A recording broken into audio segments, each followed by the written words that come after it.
people come from all walks of life. They all have lives they lead. Any and all are welcome here to come and chat with me. Welcome to the show, everyone. Well, my guest today has so many different accomplishments. It's really amazing. And I'm very pleased to have her on the show. Some of the things that I'm just looking from her website. First Nations flutist, singer, recording artist, canoeist, the list goes on. We'll talk about that more with her. It's time to meet her, everyone. Ladies and gentlemen, Cynthia Jim, welcome to the show. Oh, welcome. Oh, thank you for having me. It's such an honor and such a pleasure to be here and to share a piece of who I am with the world or with the nations. I love reaching out to community and stuff. So thank you for having me. My pleasure, for sure. So take me back a little bit and tell me where you were born, like a little bit about your background. I was born in Shuel-let-qua B.C, believe it or not. But in growing up, I grew up around a place called Whonnock in Albion. It's actually on the traditional unceded territories of the Whonnock people. And it's quite an interesting story because what happened is we grew up there, and we were all, during that time as little girls, me and my three sisters, we ended up being legislated to go to residential school in Mission, BC. So my parents didn't have a choice. They had to let us go to residential. They had to let us go. Otherwise, they would be put in jail. There was a law in Canada that said it was a law. Duncan Campbell Scott said it was to kill the Indian in the child. And so we were all legislated, Josette, Lorena, myself, and our baby sister, Wilhelmina. And so we went to residential school, and that school actually closed in 1996 in Mission, BC. That's the last school to close that was legislated to kill the Indian in the child. However, my sisters and I ended up back home in Whonnock. And throughout that duration, we attended ceremonies with our mother. Our father put us around the drum, our mother and father. We canoe raced.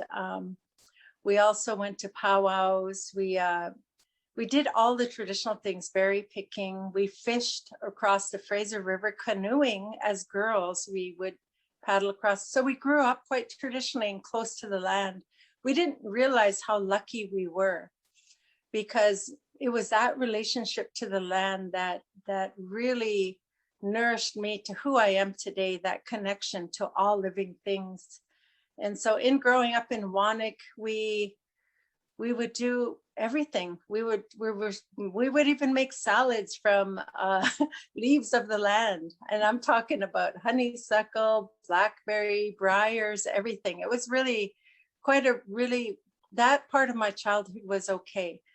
But in facing, we also faced tons of racism outside of residential school when we ended up having to go to a public school after.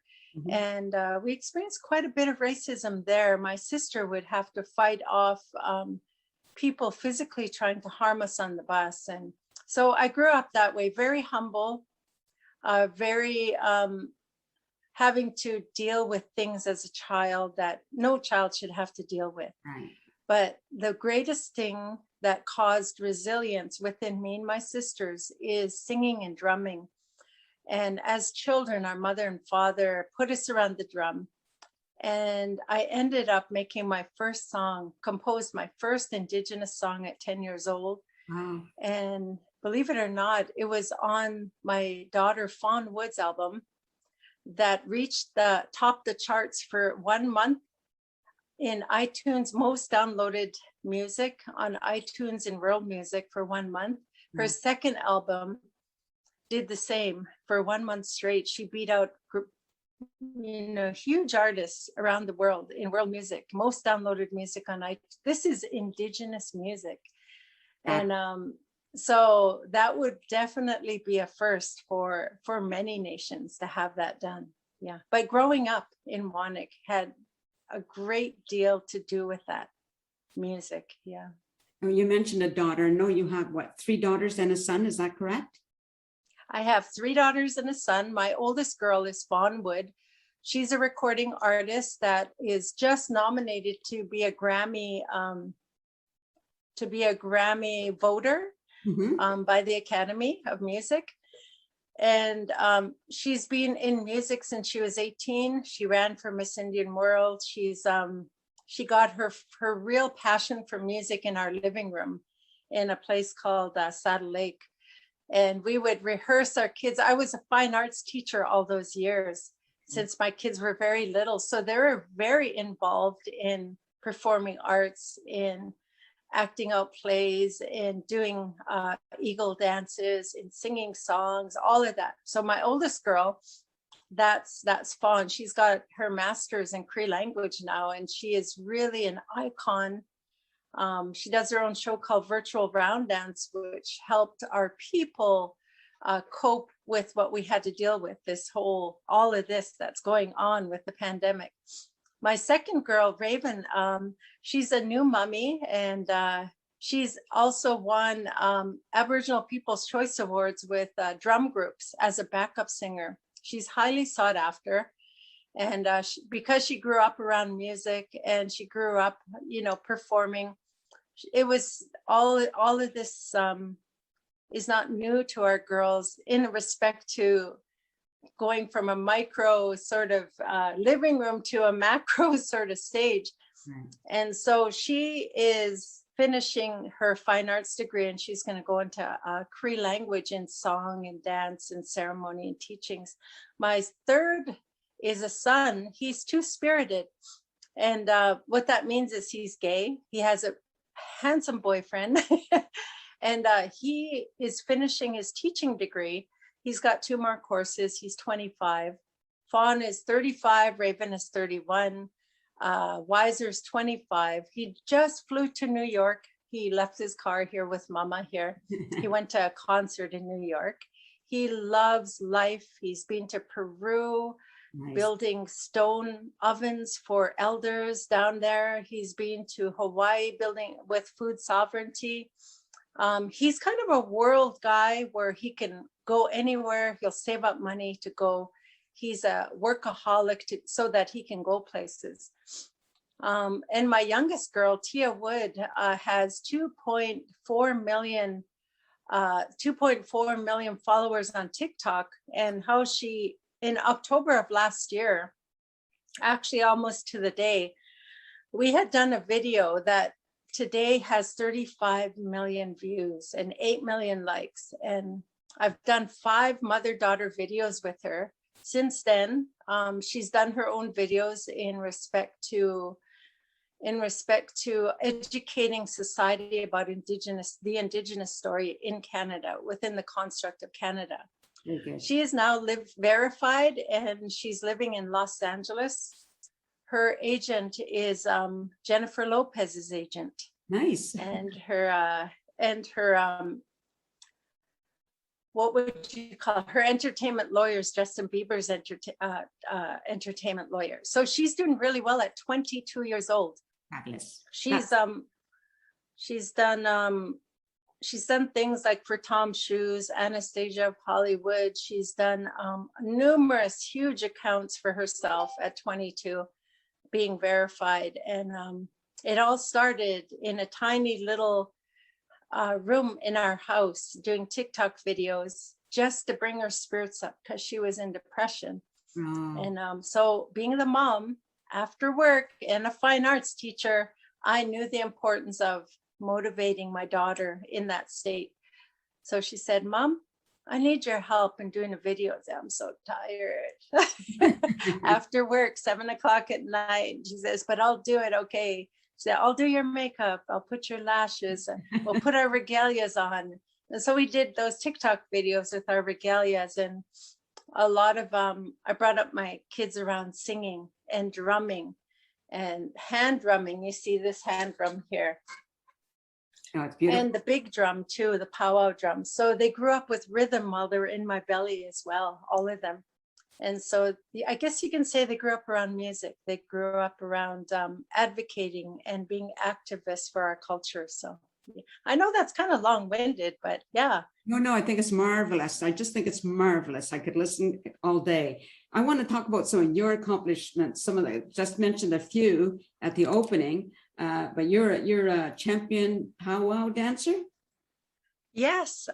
Actually, this summer was wonderful. I went back-to-back powwows. I'm a jingle dancer, Okay. and I'm a grandmother. So I enter these contests. When I started, you start on the weekend, Friday to Saturday, Friday, Saturday, Sunday. Then they have another powwow because there's not enough weekends, Tuesday, Wednesday, Thursday, Friday, Saturday, Sunday, Tuesday. And it went on like that all summer. So I won at every powwow. I believe in the strength of body, mind, and spirit. And I got that from my mother and father. Nice. It was so important for them to do things with us, not drop us off at ballet, not drop us off at music lessons, but to do it with us. They sang with us, they canoed with us, they berry picked with us, they powwowed with us, they danced with us. They did so many things with us. Right. And I think that was instrumental in realizing that we are truly related and connected to everything. That power of connection was so important and laid out from my parents, Florence Thomas and Robert Thomas. And yeah, that's beautiful. Now you're a contemporary artist, correct? Yes, I am. I also play my flute. I have my 15 flutes that I play. 15. Yeah, they're First Nations flutes, maple, cedar, mahogany, bamboo. I even had a Chinese flute, but I don't know, in my move somewhere, it was misplaced. It's probably in my storage somewhere. But I also, I sing on the drum and yeah. And you're a shooter? Pardon me? You're a shooter, a sharpshooter? Oh, a sharpshooter? Well, I learned how to shoot a gun and I'm pretty good at it. So as to a sharpshooter, I haven't entered any contests, but if I ever did, I know I do very well because I thrive to do the best I can in everything. I think I've done that in everything I've done in life. And I get that motivation from, you know, just the support and encouragement from my mom. She's been instrumental in my life and such nurturance and kindness. Marvelous. That's really good. Now you speak different languages, correct? I speak some Cree, I sing songs in Statliam, and that's the extent of my Statliam, but I speak more Cree. I learned French throughout all of my school, which is really sad. And I don't mind learning other languages, but these languages were mandated for us to learn. Yes. It should have been our own Statliam, our own Stolo Hulkamelam. I know some Hulkamelam. And it's something I want to hone more. I talked to my daughter about doing an app, a VR app, virtual reality app, and about teaching inner city kids and inner city our Indigenous people to travel with her to a campfire in the mountains and learn language and song. So yeah. That would be really, really awesome. Yeah. Now you're a long distance runner. Yes. Like the list goes on. It's so marvelous. I love running. Running is definitely my, oh, sorry, I lost you there. Okay. Running is my connection to land, I guess, these days, when I don't have time to hike, I'm no longer fishing, the salmon are depleting. Yeah. I can still connect and get brushed off by the cedar trees or the maple trees or the alder or whatever trees and the bare wild rose bushes. It's my way. I think I don't even see it as running. I see it as a cleansing. And I can go like for 4 miles and like I'm 55 years old and I can run like it's nobody's business. And I have heart even at the end. I challenge myself and do a speed run at the end. But it's all in the love of, I feel truly connected through running. It's just me and the road, me and the path. Yeah. Yeah. I'm just looking also at, you were a featured flute player right? Yes, And that's on my daughter's world music CD called Fawn Wood Kikawina. I have 3 songs on there I composed. That's the one that topped the charts on iTunes, most downloaded. So you'll hear me singing the grandmother song. That's the highest grossing sales and the singles for her recording. And so I sing with her at the beginning and at the end. And also I composed another song, Conversing with the Grandmothers, that I made at 10 years old, is on that CD as well. right. And then I made It's Our Arbor Tonight, a round dance love song that speaks to 2 people connecting at a powwow, and they're just so happy that they stayed till the end, because it's just their arbor tonight, just them. The trailers are gone, the trail, all the, the food concessions are gone. It's just them in the arbor. And so they begin to dance, and that's what that song resonates. Love. What name? Say the name of the CDs again. Kikawi now, Pardon? and also Fawn Wood Esquewak, that's woman. Kikawi now is grandmothers, our grandmothers, and Esquewak is the woman. That means that's Cree for woman. And those CDs can be found. You just search engine Fawn, Fawn, like the deer, Wood. They're all legally named Jim Wood, but their stage names are Wood. Okay. And like Tia is Tia Jim Wood, Raven Jim Wood, Wiser Jim Wood. And yeah, because that's my legal last name is Jim. And I wanted them to, because we're a matriarchal system, I wanted them to know where they truly come from in our matriarchal society.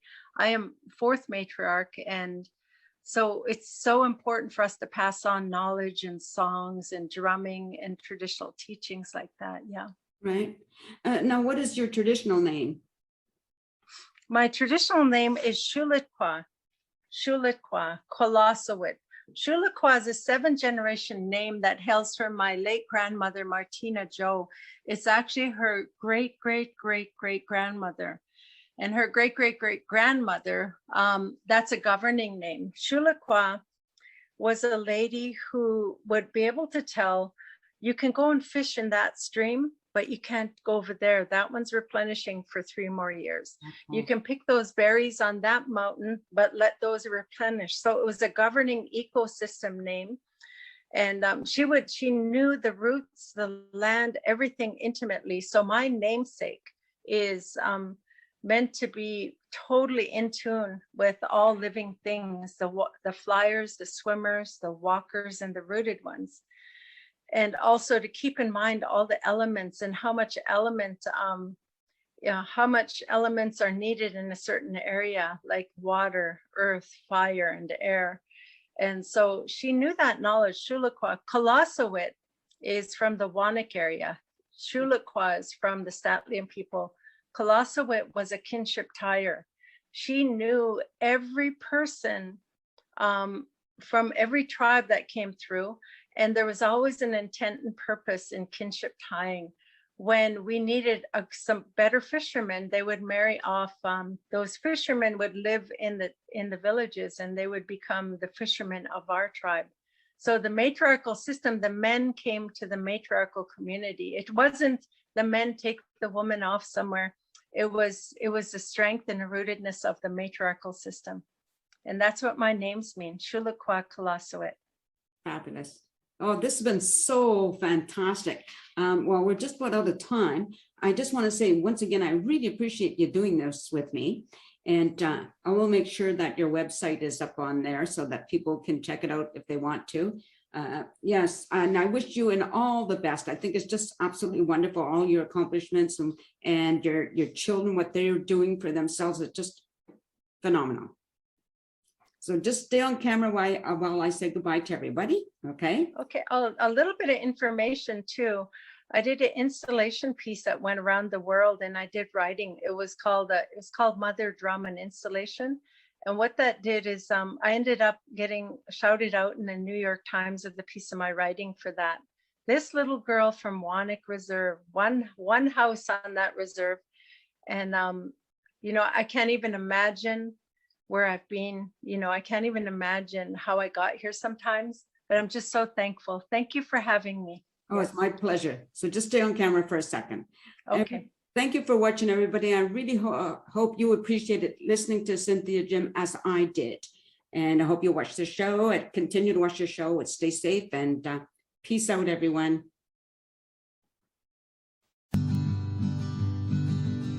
A sense of community, Chilliwack's a place to be. A sense of community where you're free. Rolling through the mountains, rolling through the valley, rolling through paradise with me. It's multicultural, you're sure to see it all. Chilliwack's a place to be, you'll see. Come party in the park, go dancing after dark. Chilliwack's a place to be, you'll see.